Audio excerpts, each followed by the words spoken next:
परमार्थाची आवड नकोय, नुसती आवड धरून चालणार नाही. परमार्थाची गरज आहे.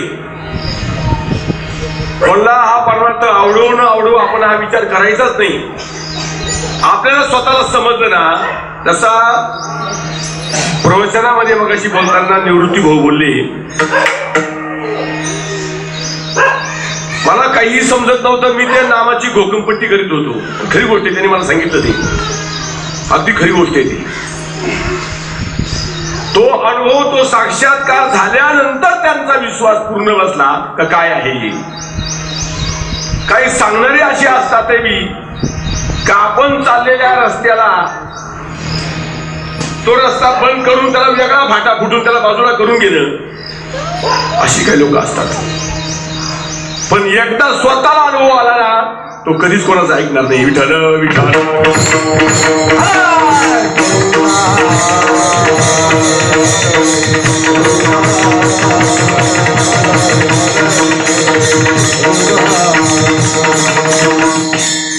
तुका म्हणे चाखून सांगे मज अनुभव आहे. त्यांनी चाखलं ते त्यांना कळालं. लालचावली मन लागली शे गोडी, ते जीवे न सोडी ऐशी झाली. तो प्याला आमच्याकडे दिला, तो ब्रह्मरसाचा प्याला आहे. ब्रह्मरस घेई काढा त्याने पिढा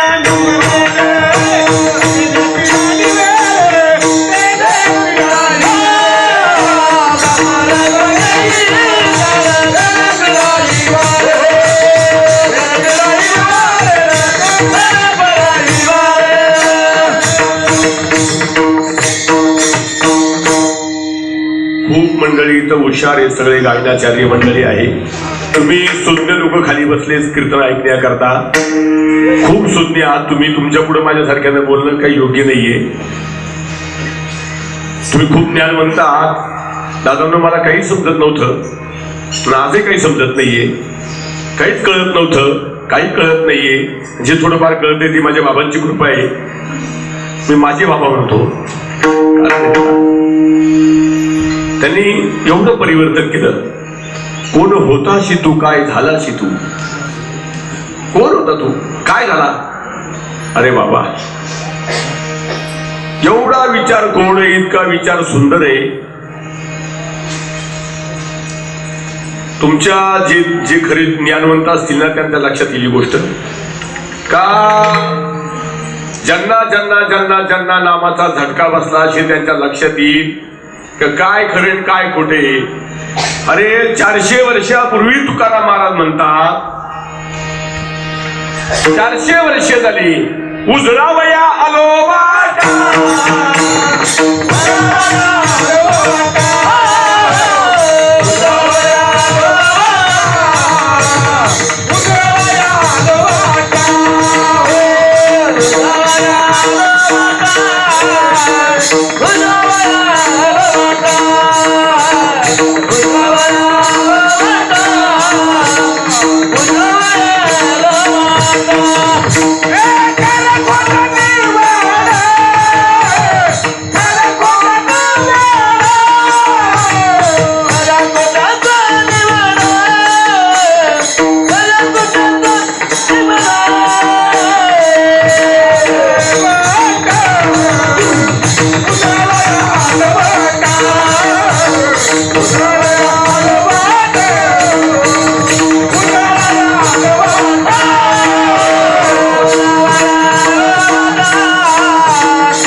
याच्यावर तुम्ही जास्त विचार केलाच नसेल. फक्त म्हणायचं म्हणायचं म्हणायचं म्हणायचं, वेगळ्या वेगळ्या ताली लावून म्हणायचं, पण कधी याच्यावर विचार केला का. 400 वर्षे झाले तुकाराम महाराज म्हणतात, मी कशासाठी आलो, उजळा वया आलो वाटा. आता उजळावया म्हणजे काय? या शब्दावर दुसरा अभंग आहे. उजळले भाग्य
आता काय?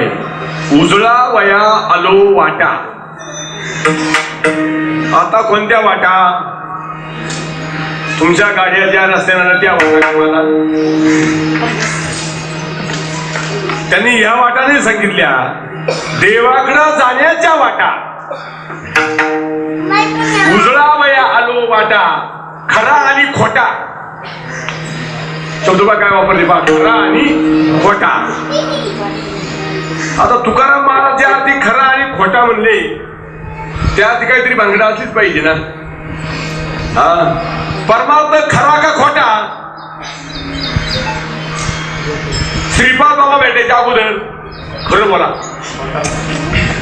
बाबांची भेट व्हायच्या अगोदर, तत्व मिळायच्या अगोदर परमार्थ खरा का खोटा? खोटा. एकदम बरोबर बोलतोय. आज खरंच बोललं पाहिजे माणसाने. खोटा म्हणायला सुद्धा खरं लागलं बरं का. खोटा. आता बाबांनी सांगितलं खरं काय आणि खोटं काय. तुकाराम महाराज म्हणतो मी निवाडा केला खरा आणि खोटा, आणि मला खरा रस्ता समजला म्हणून माझं भाग्य उजळलं. उजळले भाग्य. भाग्य म्हणजे काय? आपण काय म्हणतो आले भागाते. भाग्य म्हणजे माझ्या नशिबाला येते, जे भाग्यात आहे ते उजळलं. म्हणजे अंधारात चाललेल्या गोष्टी आता प्रकाशात व्हायला लागल्या. विठ्ठल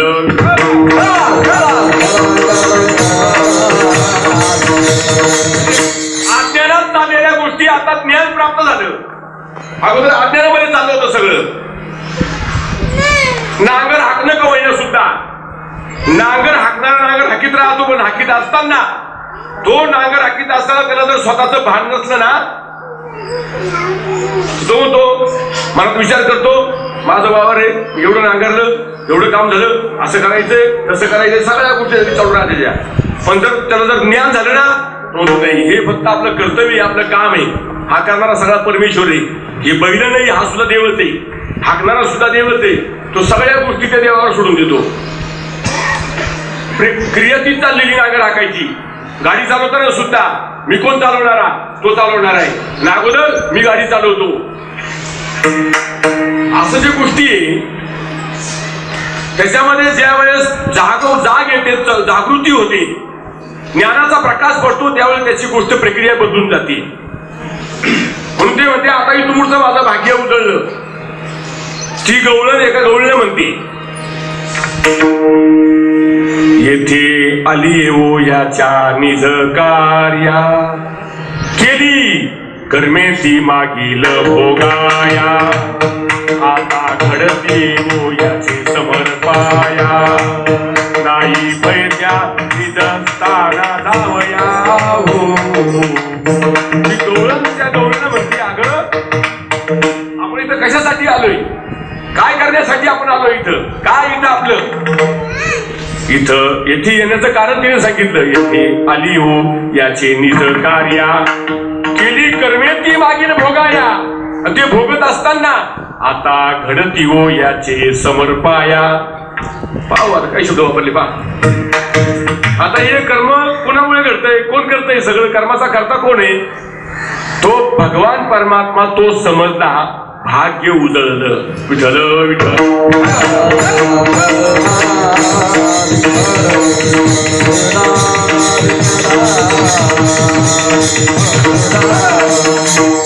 आपलं भाग्य काय उजळलं, कोण करणार आहे, कोण करतोय, हे सगळ्या प्रक्रिया कोणाच्या सत्तेने चाललेली आहे हे आपल्या लक्षात येत नाही.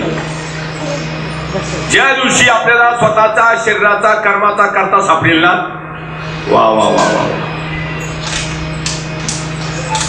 काय गाथा आहे तुकाराम महाराजांची राव. तुमच्या प्रत्येक प्रश्नाला उत्तर आहे त्यांचं. तुम्ही कुठं अडकूनच पडणार नाही, अडून पडणार नाही तुम्ही कुठं, लगेच त्याला मार्ग आहे.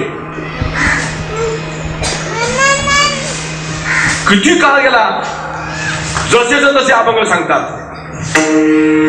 मुक्त होता परी बळेला,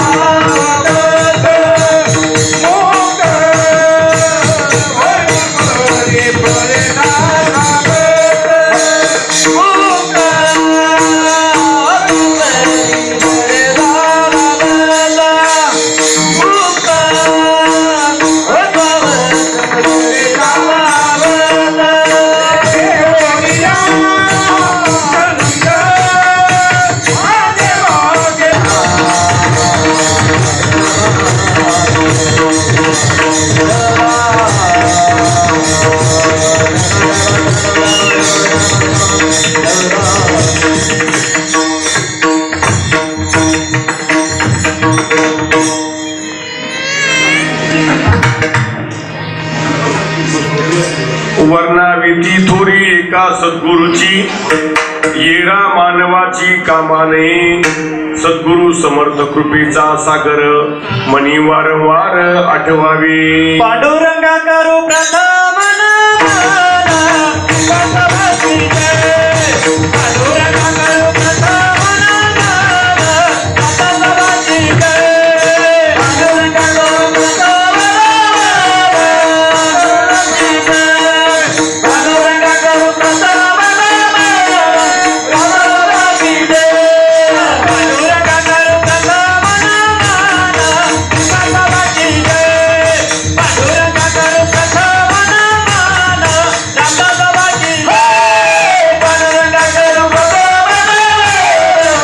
बसवासी जय. पांडुरंगा करू प्रथम नमन, बसवासी जय. दुसर चरण संतांच्या, दुसर चरण संतांच्या, दुसर चरण संतांच्या, दुसर चरण संतांच्या, दुसर चरण संतांच्या, दुसर चरण संतांच्या, दुसर चरण संतांच्या, दुसर चरण संतांच्या. त्याच्या कृपादाने कसे नावी सुहारो, कृष्णबाबाची जय. त्याच्या कृपादाने कसे नावी सुहारो, रामदासबाबाची जय. रामदासबाबाने कसे नावी सुहारो, कृष्णबाबाची जय. त्याच्या कृपादाने कसे नावी सुहारो, रामदासबाबाची जय.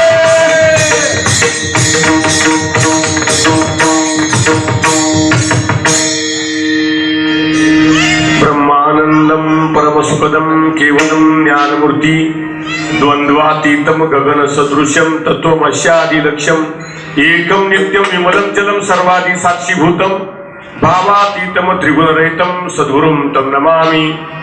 ओम नमो ज्ञानेश्वरा, करुणा कराया दयाळा, तुमचा अनुग्रह लादलो, पवन झालो चराचरी. विठ्ठल विठ्ठल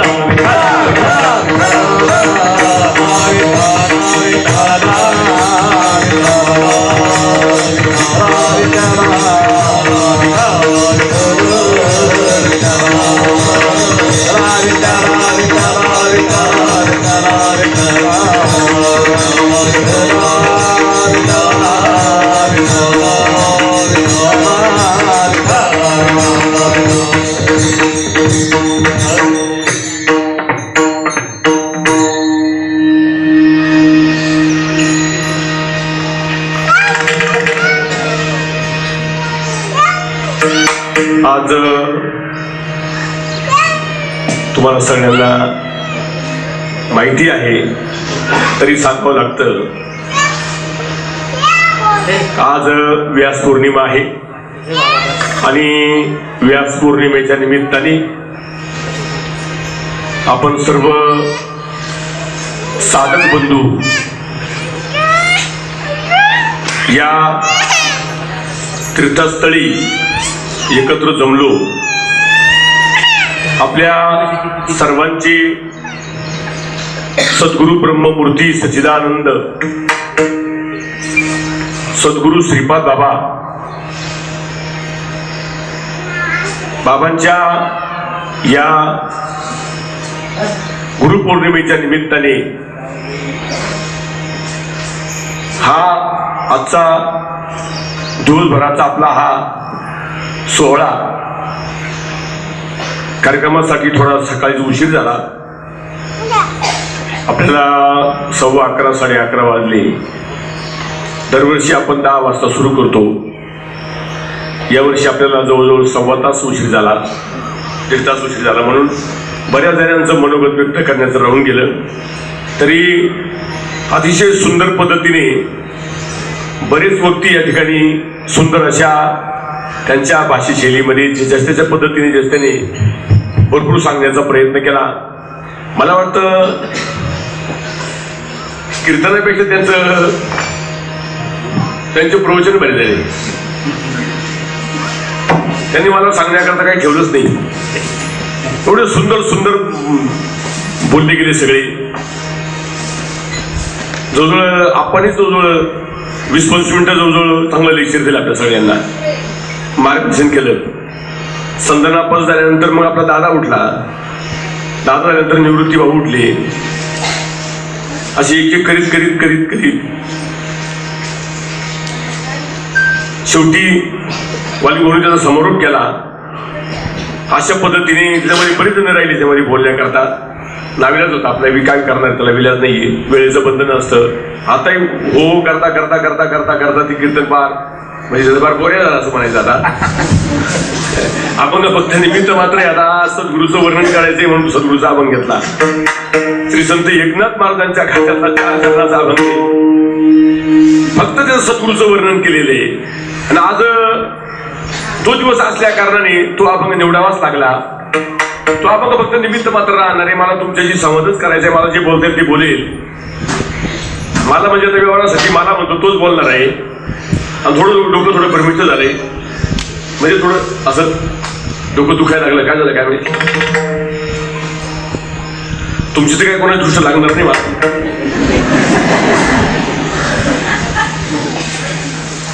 तर देवात राहिली काय माहिती. दुखलं नाही डोकं थोडंसं. आता म्हणजे गोळी आपण नाही घेतली. म्हणून जसं तो बोलवील तसं बोलण्याचा प्रयत्न करील. आणि बोलायचं काय मला फक्त तुमच्या पुढे हेच बोलायचे की आपल्या सद्गुरूने आपल्यावर काय उपकार केले, आपल्या सद्गुरूने आपल्यावर कशी कृपा केली, बस दुसरं काय सांगणार आहे. आपल्यामध्ये बदल कसा झाला, कशाने झाला हेच सांगायचे. कीर्तन म्हणजे काय, पाठांतर करून लोकांना सांगणं कीर्तन वेगळं,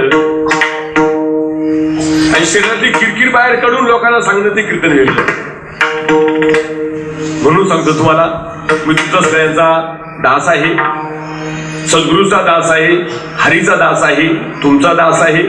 म्हणून माझ्या श्रीपाद बाबाची सेवा ही माझी नाही, माझ्या सद्गुरूची सेवा आहे. आज सद्गुरूचा सेवक आहे म्हणून ही नारदाची गादी मला प्राप्त होते.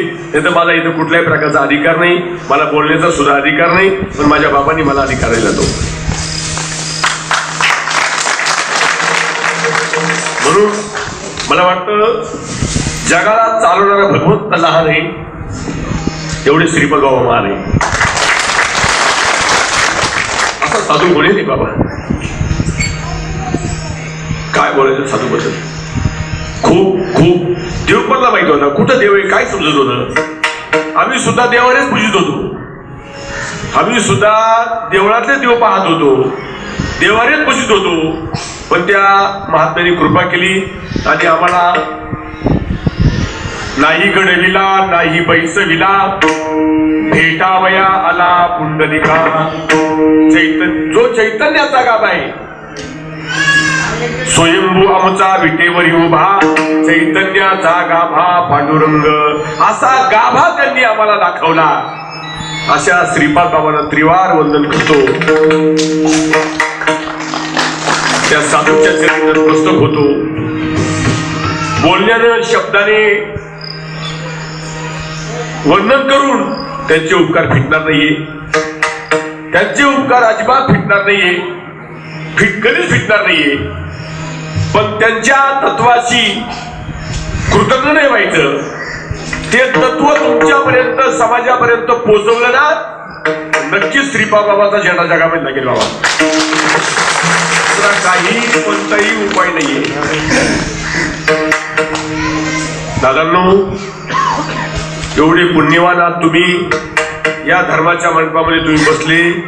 पुण्यवान आहात, भाग्यवान आहात. एवढ्या मोठ्या साधूचा परमार्थ तुम्हाला मला करण्याचं भाग्य मिळालं. साधू नुसता शरीराने नसतो. साधूचं कार्य कसं आहे, साधूनं काय कार्य केलं, त्यांनी जर ते काम केलं नसतं तर हे तत्व आमच्यापर्यंत आलंच नसतं. आपल्यापर्यंत तळागाळाच्या माणसापर्यंत गल्ली गल्ली गल्लीमध्ये ते तत्व श्रीपाद बाबांनी पसरवलं. म्हणून त्यांनी घरचा विचार केला नाही, त्यांचा कुठलाच विचार केला नाही. त्यांनी एकच विचार केला, बुडत हे जनन देखवे डोळा, येतो कळवळा म्हणून या. हे जन बुडू नये हा कळवळा त्यांना तयार झाला आणि म्हणून त्यांनी हे काम केलं. विठ्ठल विठ्ठल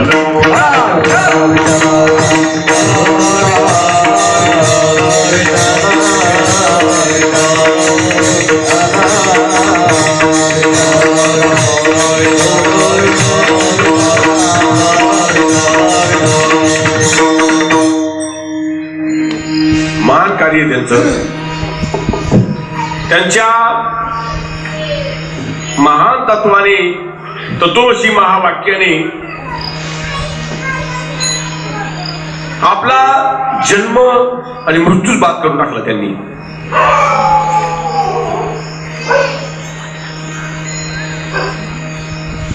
काय अभंग लिहून ठेवले बा. मग वाली हो बोलले, अजून कोणतरी आपल्यामध्ये कोणतरी बोललं, गुरु हा संत कुळीचा राजा, गुरु हा प्राण विसावा माझा. किती गोड अभंग या. मग त्यांनी काय केलं, आपल्यामध्ये असणारी जी वासना आहे त्याला लिंगदेह म्हणतात. तो लिंगदेह त्यांनी बाद करून टाकला. विठ्ठल विठ्ठल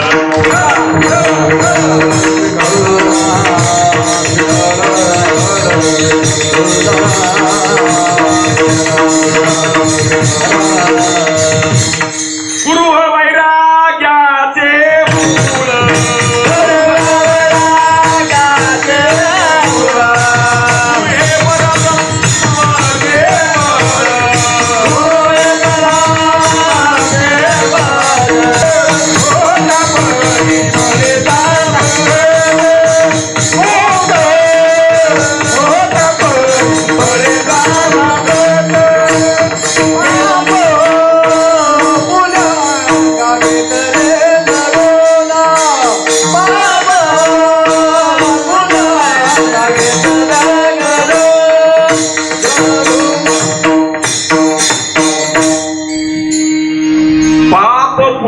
अंगी घेतले जडोनी, वर्म नेणे कोण करिता तो.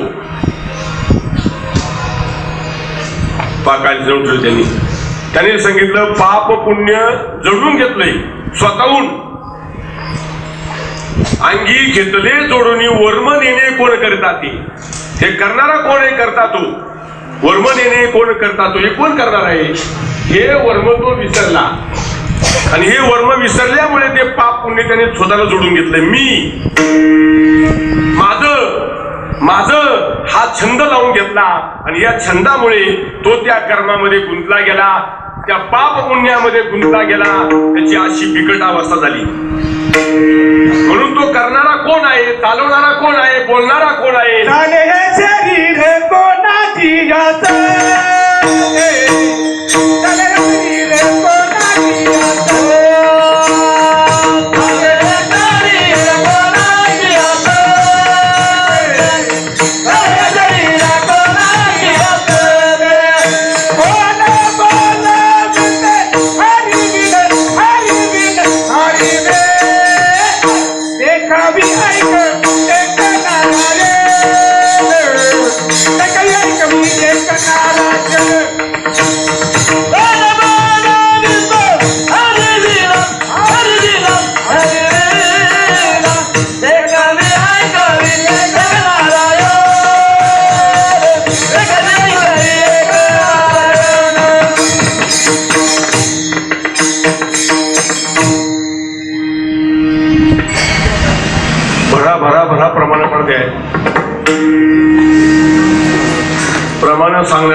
नाहीये.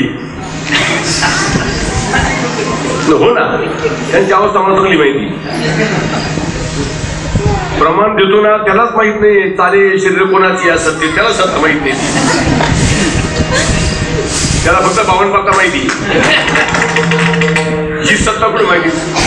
प्रमाण देणाऱ्याला सत्ता माहित नाही. काय करायचं? त्याला तत्वमसी महावाक्यच माहित नाही. ते म्हणते चाले शरीर कोणाची असत ते, कोण लोक पावसाळे म्हणते काय ज्ञानी माणूस आहे.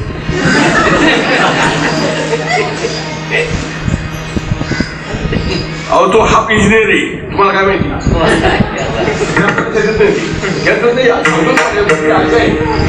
काही लक्षात येत नाही.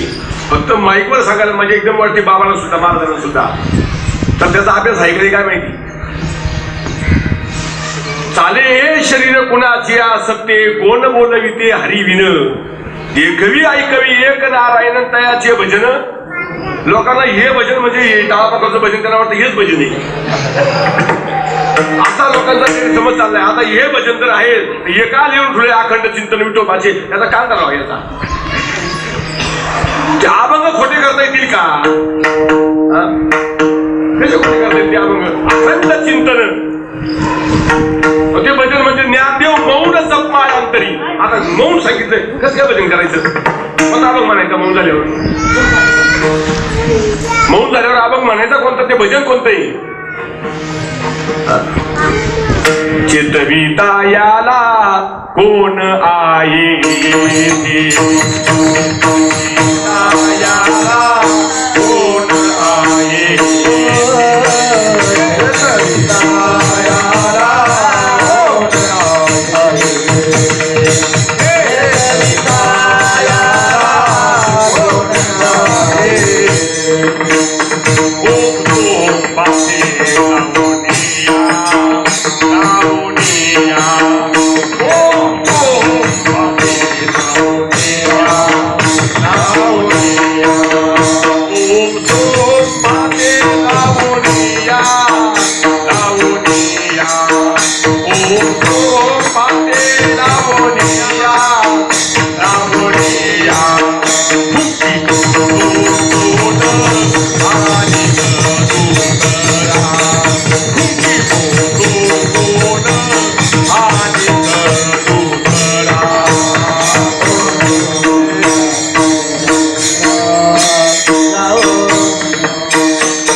किती मस्त आहे, किती गोड अभंग आहे. त्यांनी काय सांगितलं? चेतविता, चेतवी. चेतवी या शब्दाचा अर्थ आपण काय म्हणतो? चेतना. चिंतामणीचे गाव काय आहे? ती चेतना आहे. याला कोण चेतवतो? चेतविता याला कोण आहे येथे. पुढे काय सांगितलं? ओम सोम भाते लावोनिया, लावोनिया. भाता लावलाय, भाता. लोहराचा भाता तुम्ही चांगला पाहिला असेल. वर साखळी असते, तिला दांडी असते, त्या दांडीला प्रत्येक साखळी असते आणि ते नळकंड असते. त्या भात्याला जोडलेलं. नळकंडाच्या पुढे कोळशे टाकतात, जवळ आयरणी असते, घन असतो. कोळशे टाकल्यानंतर त्यामध्ये पहारी टाकतात, लोखंडाचे सामान टाकतात आणि नंतर त्याच्यामध्ये अग्नी टाकून पुढे एक जण ते ओढीत राहतो बुसबुसू. ते ओढता ओढता ओढता ते ओढल्यानंतर लोंबलेला भातावर जातो आणि त्या नळकंडात हवा येते. परत वर केलं का परत ते खाली हवा भरून घेतं, परत दाबलं का परत ते हवा बाहेर फेकीत. ही प्रक्रिया चालल्यानंतर पुढे तो अग्नी प्रज्वलित होतो.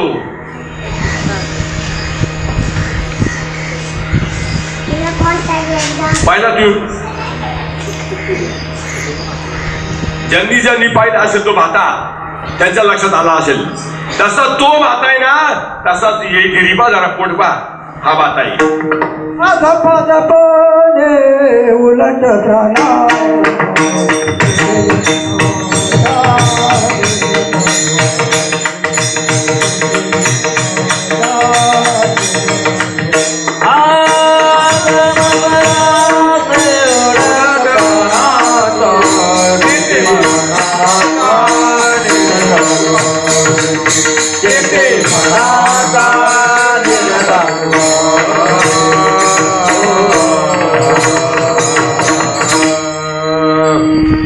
काय करणार, माझ्या हातात काहीच नाहीये, काहीच नाही माझ्या हातात. बोलणं सुद्धा नाही, तुम्हाला सांगणं सुद्धा नाही, इथे व्यासपीठावर उभं राहणं सुद्धा नाही, कोणतीच प्रक्रिया करणं या शरीराच्या हातात काहीच नाहीये, काहीच नाही. मला किती जरी वाटलं ना, किती प्रयत्न करून सुद्धा काही उपयोग नाहीये. त्याची सत्ता आहे, त्याच्या सत्तेपुढे कोणालाच काही करता येत नाही. अर्जुनाला वाटलं होतं मी धनुष्यबाण घेऊन सगळ्यांना मारावा.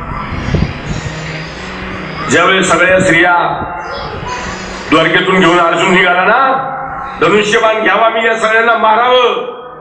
त्याला धनुष्य त्याच्या हातून हिसकून घेतलं, त्याला ते धनुष्य लुटून दिलं खाली. त्याला ते धनुष्य उचलता येईना. इच्छा असून सुद्धा त्याला काहीच करता येत नाही. धनुष्य सुद्धा अर्जुनाला उचलता आलं नाही. किती तंतोतंत लढायला कळालं ते.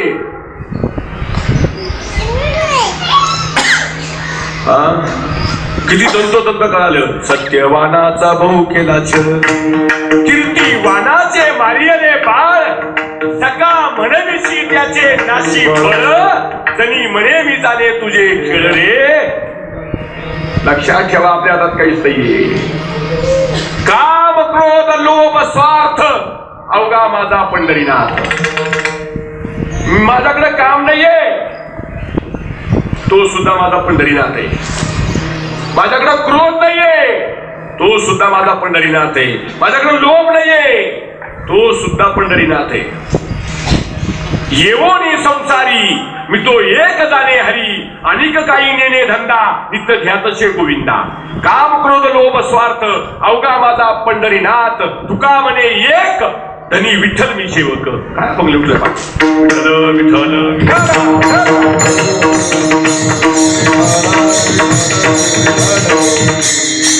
मग मला तुम्ही सांगा, जसा त्या भात्यावर कोणतरी ग्रस्त पुढे बसलेला आहे, पण त्याचं काही शेवटून घ्यायचं, त्याला पार म्हणा कुराड म्हणा, तो बसलेला आहे, तो हवा फुकीत राहतो बसल्या बसल्या बसल्या बसल्या. तो लोहार असतो, तो हातात त्याचं एक लोखंडाची चमटी असते, अशी तपड अशी टोचन असतं, त्यास घेऊन सारखा असतो. शेवटी घेत राहतो, तो फुकीत राहतो, त्याला ताळ वर निघत राहतो सारखा असा. खोटं बोलतो का मी? त्यांचं तिकडे जर हापसायचं बंद केलं तर काय होईल? पाहता बंद होऊन जाईल. मग तुमचा हापसणारा कोण आहे? कोण आहे तुमचा भाता फुकणारा? कोण आहे? त्याची तुम्हाला ओळख नाही. विठ्ठल विठ्ठल.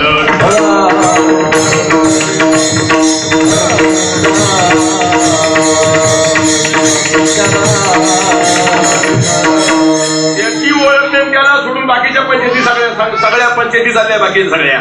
अरे अरे अरे अरे अरे अरे अरे अरे अरे अरे अरे अरे सगळा सत्यानाश करून टाकला या परमार्थामध्ये व्यासपीठावाल्यांनी. फक्त यांनीच गद्दारी केली सगळी. लोक खूप चांगली. विठ्ठल विठ्ठल.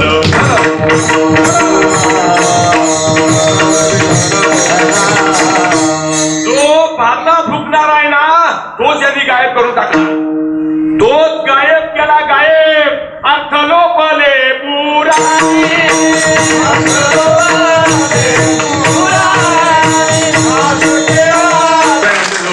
आमच्या गुरुने आम्हाला कला दिली.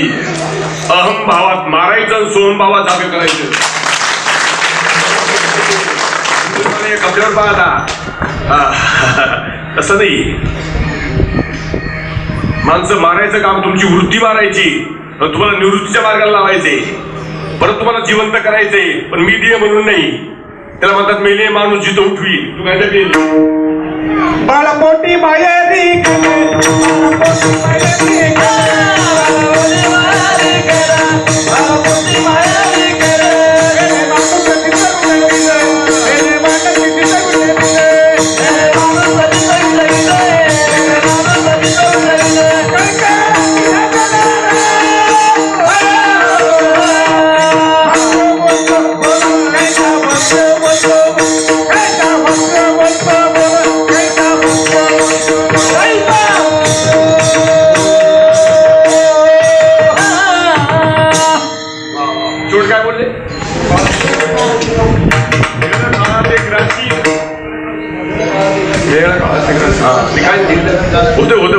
काय नाही, माझ्याकडून होतं त्याला काय होतं.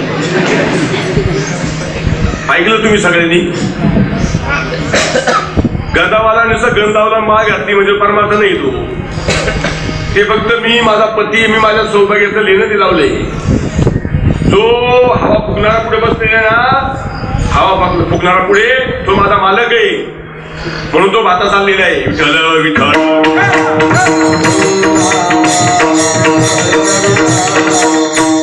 तुकाराम महाराज, ज्ञानोबा नामदेव महाराज, एकनाथ महाराज असे सुंदर अभंग लिहून ठेवले. फुंकितो तो कोण आणि दुसरा, वर्म गुरु पुत्रा न कळेची, वर्म गुरु पुत्रा न कळेची. मग जो फुंकणार आहे ना, त्याची ओळख करण्याकरता मनुष्य योनी तयार केली. हिज आत्मप्राप्ती लागोनी देवे केली मनुष्य योनी. विठ्ठल विठ्ठल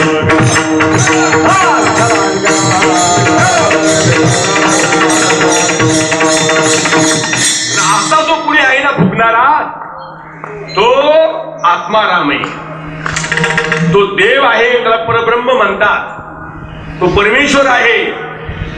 फुकणारा तुमच्यामध्ये माझ्यामध्ये आपले सगळे भात्यात बसलेलं, मला वाटतं प्रत्येकाचा भाता बंद आहे का? पहा बरं, चालू आहे ना? चालू आहे. स्वतःच्या पोटावर रात्री झोपल्या का हात ठेवायचा, कवडीवरी वर जाते खाली येते, वर जाते खाली येते. झोपल्यावर असं उतरलं झोपायचं, पालथं नाही. पालथं पडणाऱ्याला समजणार नाही बरं का, पण उतरलं झोपला का सारखं सारखं चालू आहे. तुम्ही सकाळी झोपातून उठल्यानंतर सुद्धा ते चालूच आहे. जेवताना, गाडी चालवताना, खाताना, बोलताना, सगळं करताना चालूच आहे. बंद कधी पडेल ते? मेलं म्हणजे काय? मेलं म्हणजे नाही, ही प्रक्रिया बंद पडणे म्हणजे थांबला. तो थांबला फुकणारा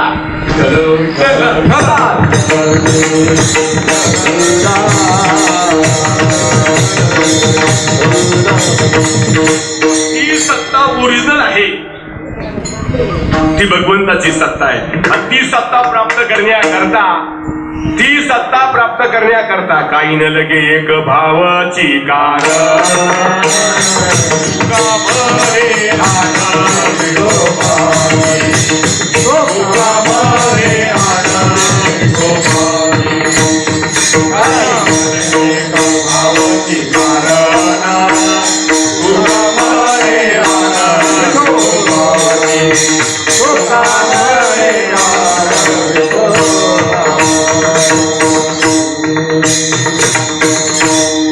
आता मी तुम्हाला मूळ मुद्द्यावर आणलं.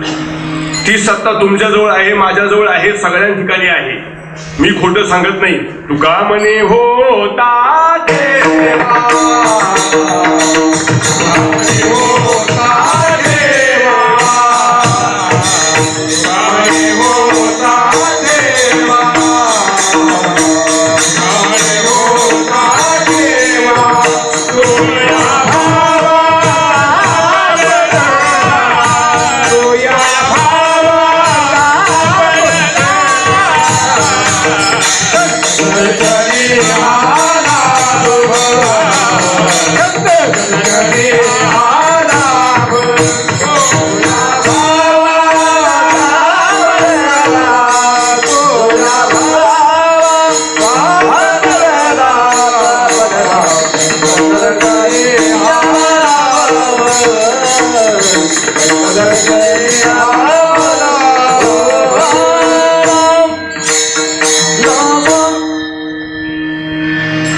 ही गोष्ट तो या भावात सापडला.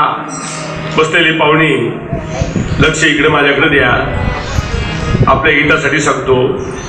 मला काय कोणी आता कीर्तन मोठं पाकिट देणार नाही आम्ही कोणी. तर बाबा घे, नारळ घ्या, चला तुम्ही लय मोठं कीर्तन केलं नाही, पैसे तुम्हाला घ्या, कुणी देणार नाही. मी आपल्यासाठी सांगतो, तुमच्या सगळ्यांच्या पाया पडतो. जोपर्यंत ही प्रक्रिया माझ्यामध्ये नव्हती ना, तोपर्यंत मला वाटायचं माझी बहीण आहे, मला वाटतं मला दाजी आहे, माझी आई आहे, घर आहे, जमीन जागा आहे, पाहुणे रावळे, पोरे, मुली आहे, जावई आहे, हे सगळं गाव आहे, हे भाऊबंद आहे, हे पाहुणे, हे मला त्याचा वेळ जास्त होता त्यावेळेस. पण ज्या दिवशी ती प्रगट झाली वस्तू, हृदयी प्रगती रामरूप, तो या भावा सापडला. ज्या दिवशी मला तो सापडला त्या दिवशी मला फक्त माझा भगवंतच आहे, माझा श्रीपाद बाबाच आहे आणि माझा धामच आहे. मला जरी वाटत असेल ना, माझा कोणाशी काहीही संबंध राहिला नाही, कोणाचाच संबंध राहिला. सगळा प्रसाद यांना मिळाला, सगळे जेवण तृप्त झाले. एवढा मोठा वनात राहणारा एवढा मोठा हा वशिष्ठ याजवळ आहे काय? हे सगळं याने दिलं कसं काय, पुरवलं कसं काय एवढ्या सैन्याला? मोठी चौकशी करीत विश्वामित्र जवळ गेला. त्याच्या लक्षात आलं यांच्या गोठ्यामध्ये कामधेनू आहे. सकाळीच उजेडल्याबरोबर याने सांगितलं विश्वामित्राने, ती कामधेनू तुम्हाला शोभत नाही, तुम्ही ऋषीमुनी आहात, ती राजाला शोभते, मी ती कामधेनू मला द्या. नाही दिली तर मी तिला बलात्काराने हरण करून नेईल, बळजबरीने घेऊन जाईल, सोडणार नाही. वशिष्ठाने हात जोडले, म्हणे तुम्ही राजे आहात, तुम्हाला काही कमी नाहीये, आम्ही वनवासी आहे, आमचा सगळा उदरनिर्वाह चालवण्याचं काम ती करते, आम्ही तुम्हाला ती कधी देणार नाही. बळजबरीने घेऊन जाईल, नाही नेऊ शकत म्हणे तुम्ही. आणि त्या ठिकाणी युद्धाला तोंड फुटलं आणि खरोखर युद्ध सुरू झालं. माऊली, युद्ध सुरू झाल्यानंतर जंगलात राहणारे काही जंगली लोक त्या ठिकाणी वशिष्ठाला सहाय्य झाले आणि अशा तडाखा उठला. असं युद्ध चाललं तर त्या युद्धामध्ये वशिष्ठाने, त्यांचे सहकारी सगळ्याने विश्वामित्राला पळून लावलं. किती घोडे मेले, किती माणसं मेले, उरलेले घेऊन तो पळून गेला. पण पळून गेल्यानंतर त्याच्या मनामध्ये नुसती आग पेटली. मी राजा असून मला अपमान सहन करावा लागला, मला पराजित व्हावं लागलं, मला कामधेनू आणता आली नाही. तो मनामध्ये त्याचा तो उद्वेग तयार झाला, क्रोधाग्नी भडकला. त्या स्थितीमध्ये काही दिवस गेले, परत सैन्य जमवलं आणि सज्ज करून सगळ्यांना परत ती काम करता परत स्वारी करायला आला. परत स्वारी करायला आल्यानंतर परत घनघोर युद्ध सुरू झालं. ऐकता का? एवढं युद्ध सुरू झालं भयान.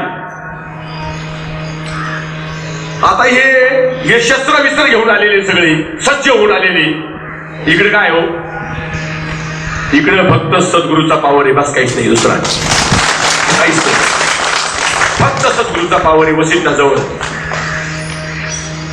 ईर्ष्याला पेटलेले हे विश्वामित्र, अहो माऊली काय सांगायचं.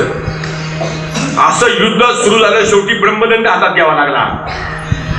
ब्रह्मदंड हातात घेतल्यानंतर तो ब्रह्मदंड फेकला, तो नुसता आग उकू लागला. आग, त्या आगीमध्ये हे सैन्य भाजू लागलं, थरथर कापायला लागले, पळायला लागले. पळता पळता पळता काही गेले.